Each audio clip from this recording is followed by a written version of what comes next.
Hi everyone, in this video we are going to see the questions and answers of UGC NET December 2023 English paper. So the first question is, arrange the chronological sequence in which the following works were published. So all these 5 works को अगर chronology में arrange करेंगे तो fourth option हमारा सही होगा, that is culture and anarchy सबसे पहले पब्लिश हुआ था, उसके बाद पब्लिश हुआ था हमारा कल्चर एंड सोसाइटी, उसके बाद स्टडीज़ इन डाइंग कल्चर, उसके बाद टू हेल विथ कल्चर और सबसे लास्ट में पब्लिश हुआ था notes towards the definition of culture. Second question देखते हैं. Who among the following is the earliest available Indian dramatist? So, earliest available Indian dramatist is Bhasha. Choose the correct option in the light of the following statement. So, the statement is, the fact that I am a black working class man will determine my worldview just as much and perhaps far more than I consciously learn in the domain of ideas. So according to this statement, option A is correct, जिसमें B, D और E options हमारे जो statements हैं वो सही हैं. That is B option क्या है? The unconscious determines the human thought and behavior. D option है, we bear a form of otherness within ourselves. And E option है, we can no longer talk unequivocally of a writer's intention. ये सारे option इस statement के according सही हैं.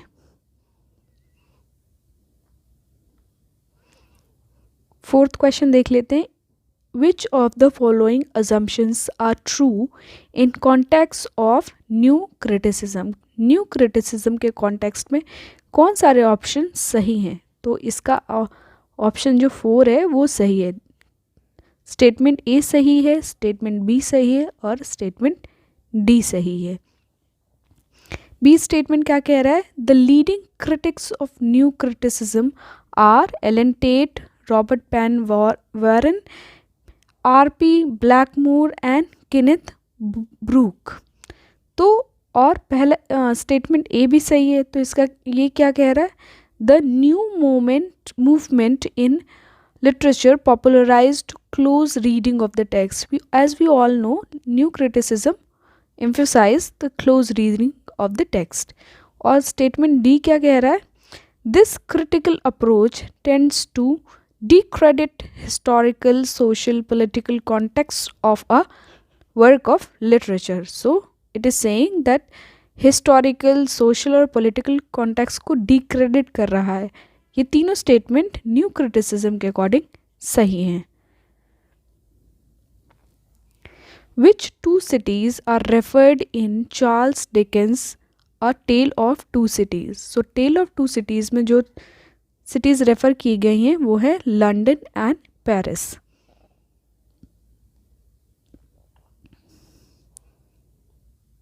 ये match तो फॉलोइंग है, जिसमें लिस्ट ए में दिया हुआ है आपके लिटरेरी डिवाइसेस और लिस्ट बी में आपके डेफिनेशंस दिए हुए हैं. तो पहला ऑप्शन क्या है? हाइपरबोली. तो हाइपरबोली क्या होता है? हाइपरबोली होता है an intentional exaggeration for emphasis and comic effect. जैसे I saw 1000 at a glance, ये क्या है? एक हाइपरबोली है. दूसरा लिटरेरी डिवाइस क्या है? मेटोनिमी. मेटोनिमी को क्या कहा जाता है? Referring to something by the name of something else that is closely connected with it. Metonymy का एक पॉपुलर एग्जाम्पल है, इसका एग्जाम्पल आप कह सकते हो फ्रॉम कंपनी टू क्राउन. मतलब टू क्राउन मतलब अंडर द किंग और क्वीन. तो क्राउन, किंग और क्वीन को रेफ़र करने के लिए हम क्राउन कहते हैं, तो वो क्या होगा? मेटोनिमी होगा, क्योंकि जो क्राउन है वो क्लोजली रिलेटेड है किंग और क्वीन से.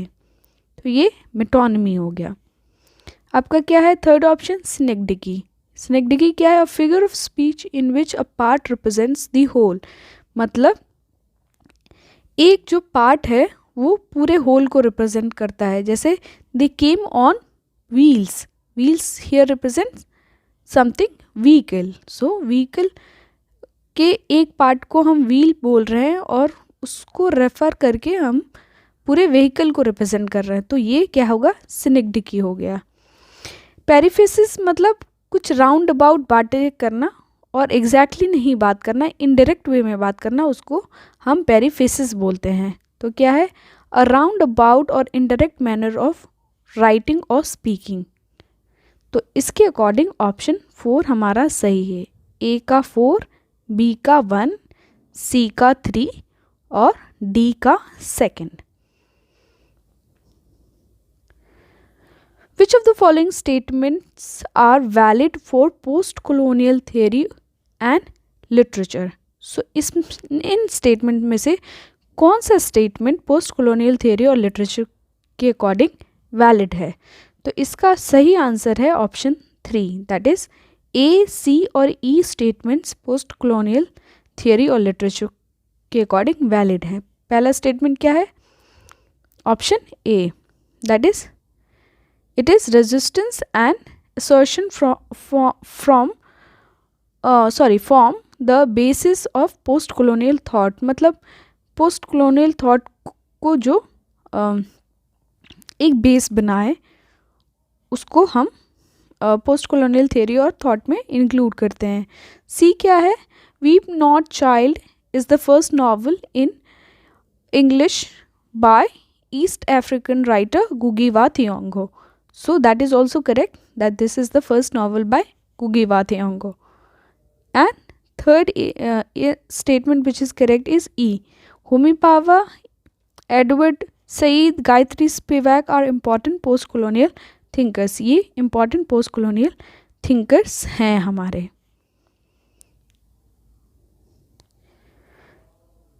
अब panopticism is a concept that refers to an external spy. Who among the following coined this term? So this term was coined by Michel Foucault. So panopticism क्या है, एक concept है जो refer करता है एक्सटर्नल स्पाइंग को, और इसको कॉइन किसने किया था, मिशेल फूको ने।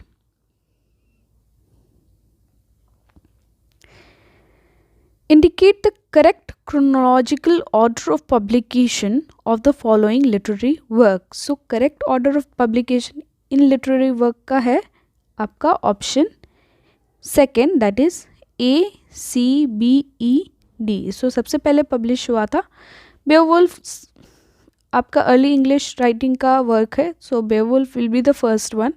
C क्या है, सैम थियोलॉजिका, तो ये इसका second option in order of publication है। B, Divine Comedia. ई, आपका Canterbury Tales. And D, that is Le Morte D Arthur, ये आपका सबसे लास्ट में पब्लिश हुआ था। सो ये आपके क्रोनोलॉजी होंगे इस वर्क के, इन वर्क के जो पांचों वर्क हैं। क्या है, did not Shakespeare hate and despise Iago and Edmund. So ये इसमें क्या करना है, identify the work in which this question has been mentioned. So this question has been mentioned in aspects of poetry.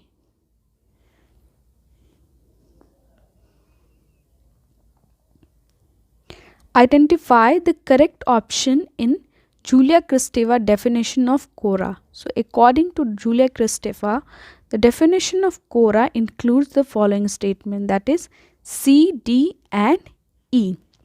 So C option क्या है, non-expressive totality credited by the bodily drives. So ये option according to Quora सही है। Quora has no fixed identity, ये भी सही है। और it precedes the linguistic science, so ये भी ऑप्शन Quora के डेफिनेशन में इंक्लूड होता है अकॉर्डिंग टू जूलिया क्रेस्टेवा। अब क्वेश्चन क्या है, in absurd theatre The characters often use disjointed and repetitive cliche speech too. So हमारे आंसर ऑप्शंस के अकॉर्डिंग ऑप्शन डी और स्टेटमेंट डी और ए इसमें सही है। क्या एब्सर्ड थिएटर में बेसिकली मीनिंगलेसनेस और इलॉजिकल और पर्पसलेसनेस रिफ्लेक्ट करता है? तो इसका सबसे इम्पॉर्टेंट एग्जाम्पल है waiting for Godot. Waiting for Godot अगर आपने पढ़ा है तो आप समझ पाओगे एब्सर्ड थिएटर क्या रिफ्लेक्ट करता है। तो suggest that meaninglessness is also about a meaning और illustrates the illogical and purposelessness of human condition. सो ये ऑप्शन डी आपका सही है। बाकी के क्वेश्चन हम पार्ट 2 में करेंगे।